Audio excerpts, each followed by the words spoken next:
buenas tardes y bienvenidos a Psicología y más. Mi nombre es Damaris Velázquez y espero que si no estás suscrito te suscribas y actives la campanita de notificaciones para cuando suba nuevo video puedas estar al pendiente.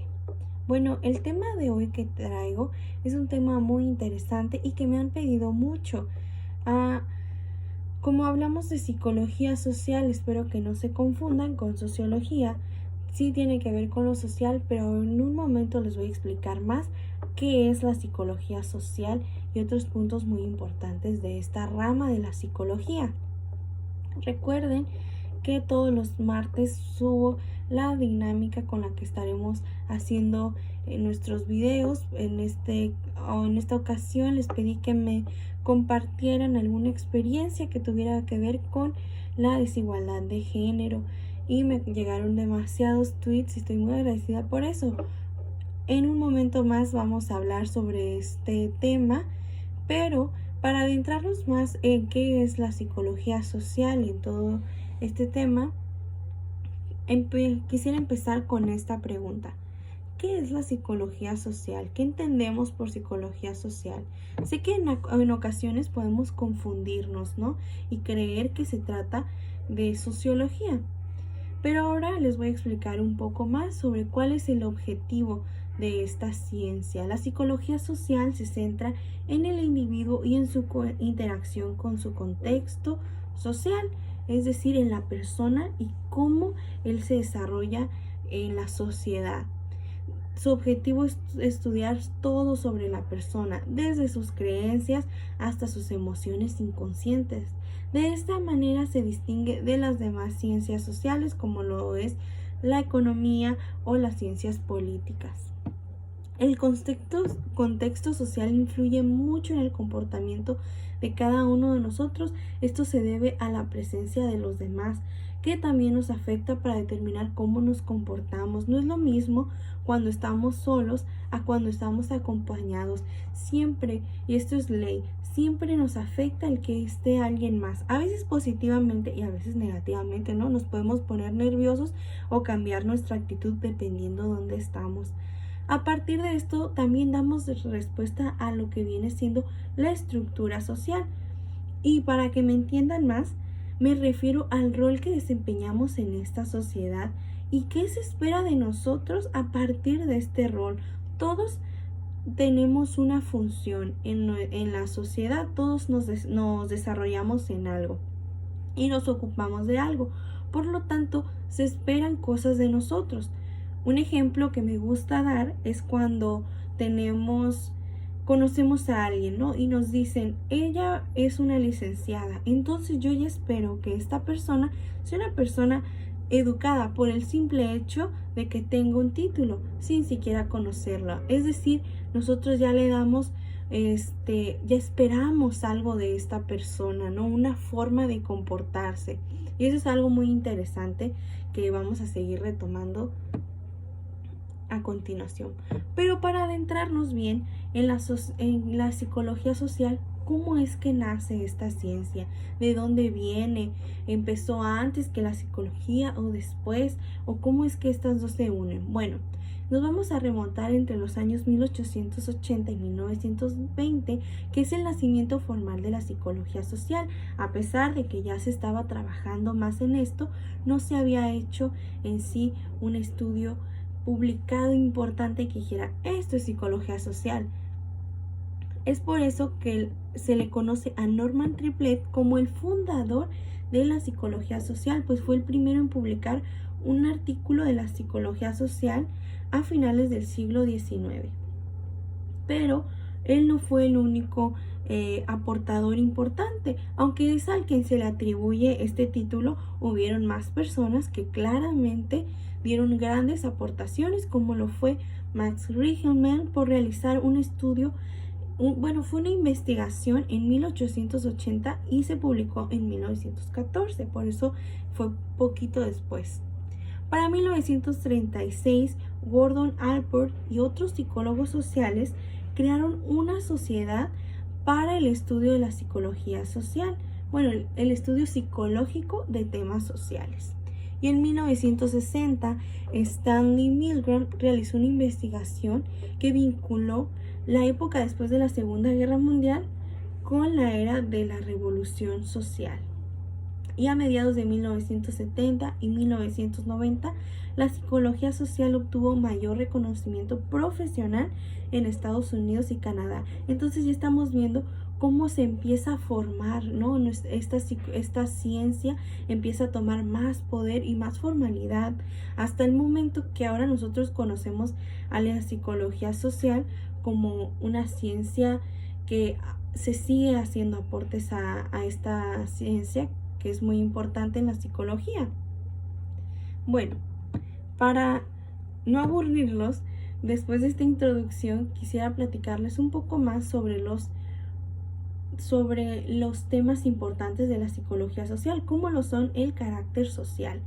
Bueno, el carácter social como dato biológico explica que nosotros nacemos con una dotación genética que son comportamientos innatos de cada especie, es decir, que ya tienen como una carga genética que dice esta persona va a tener un carácter así, pero no porque yo tenga esta carga genética voy a comportarme siempre así. En realidad se complementan por comportamientos aprendidos, es decir, que no por el hecho que en mi carácter genéticamente sea como muy explosivo, voy a ser una persona agresiva. Estas cosas se aprenden en sociedad. Y esto nos lleva al siguiente punto, que es carácter social como circunstancia externa. Sostiene que lo social es el lugar donde la conducta es reforzada por las demás personas.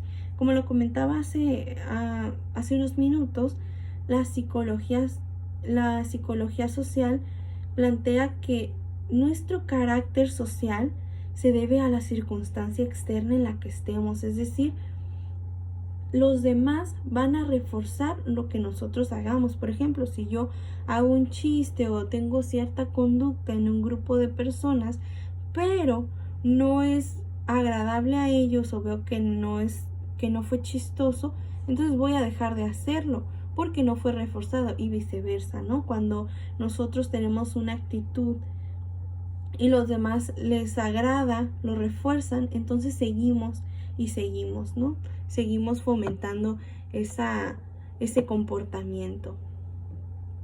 Esto también nos lleva a nuestro tercer punto, que es el carácter social como construcción histórica. Y este se caracteriza por tres visiones muy diferentes y muy importantes en la psicología social, que es el carácter social como construcción instintivo interpersonal.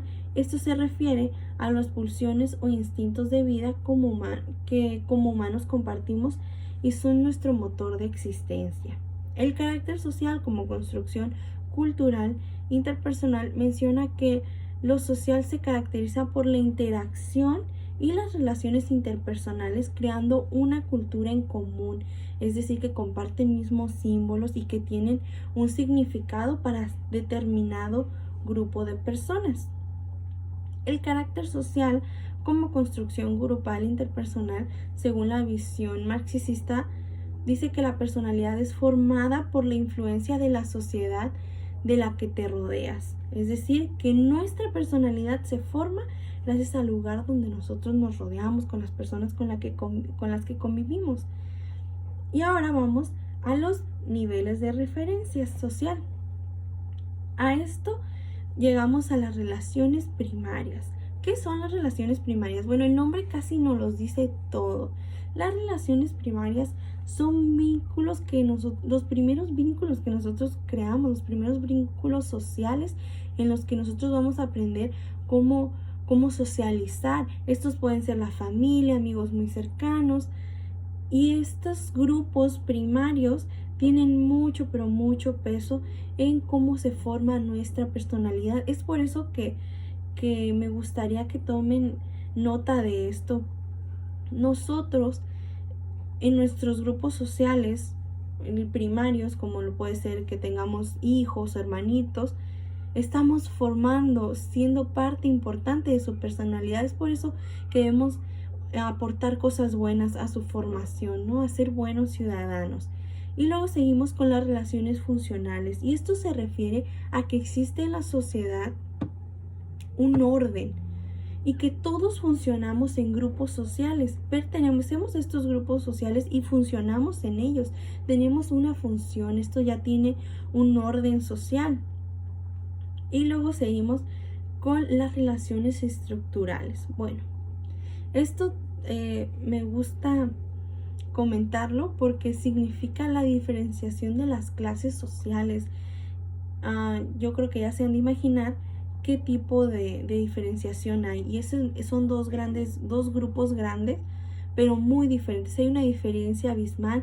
Y sí, estoy hablando de la burguesía y el proletariado, es decir, ricos y pobres. Son relaciones estructurales. Y bueno, antes de seguir explicando más ejemplos sobre esto, también me gustaría leer algunos de sus comentarios que me dejaron en Twitter contestando las preguntas que yo les había puesto anteriormente. Y voy a compartir las correctas. Dice, Joaquín contestó la pregunta que dice, ¿a qué nos referimos con el carácter social como dato biológico? Y bueno, él nos contestó que el carácter social como un dato biológico es la explicación que se le da al comportamiento heredado a través de la genética y que son innatos de cada especie. Bueno, Joaquín, muchas felicidades porque es una respuesta muy correcta. Gracias por participar a través de nuestro Twitter. También quiero leer las respuestas de Ricardo, creo que es Ricardo quien escribió también por Twitter, que contestó estas preguntas anticipadas. Y eso me gusta, ¿no? Que podamos leer antes de estar en esta, pues de ver este tema, ¿no? Antes de que yo les traiga un tema, ustedes también ya tengan una idea de qué se va a tratar los martes de psicología. Y dice, Ricardo contesta la pregunta que es, ¿qué grupo o grupos forman parte de las relaciones primarias? Y él dice que es nuestro primer grupo de contacto, es decir, la familia, aunque también se incluyen nuestras amistades y nuestras relaciones amorosas. Y muy bien, esa es una respuesta muy correcta. Y esa es la manera en la que nosotros podemos retroalimentar este tema. Y quiero agradecer a todos por haber participado. Y ahora, para cerrar con broche de oro este tema social, quisiera que recordemos un tema muy importante aquí en México, y yo creo que es como noticia ya en todas partes, es el movimiento feminista, ¿no? ¿Y por qué lo menciono? Bueno, porque vamos a hablar de género, y es el movimiento feminista el que está luchando por esta igualdad también de género hacia las mujeres. Yo sé que muchos han participado o que han visto los videos de estas marchas, que lo que están intentando es buscar los mismos beneficios, ¿no? No quieren molestar a la sociedad, solamente quieren los mismos derechos, el mismo respeto. Es por eso que este movimiento ha tenido un proceso duro, y todo es porque modificar la visión que ya se tiene de la mujer, de que solo tenemos el rol de tener hijos o que nacemos para estar en la casa. Y no es que sea un rol malo, sino que nosotros no se nos daba anteriormente la decisión de decir, yo quiero ser mamá o yo quiero dedicarme al hogar. Se nos daba un rol en la sociedad sin siquiera preguntarnos, ¿no?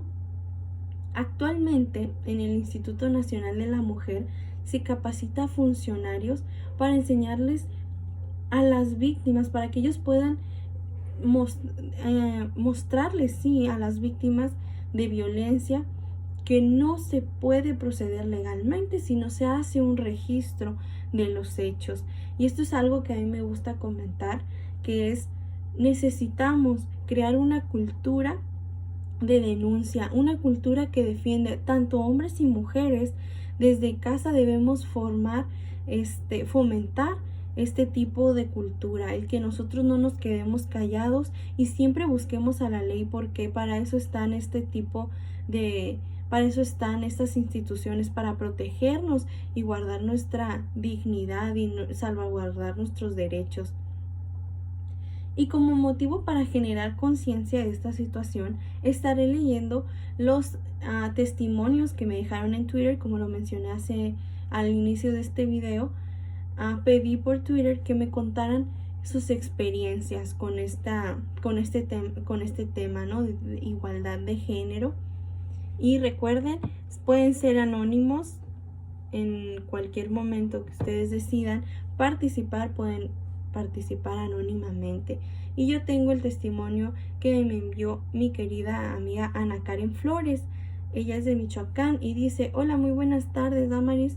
Soy una mujer de 34 años y soy de un pueblo de Michoacán.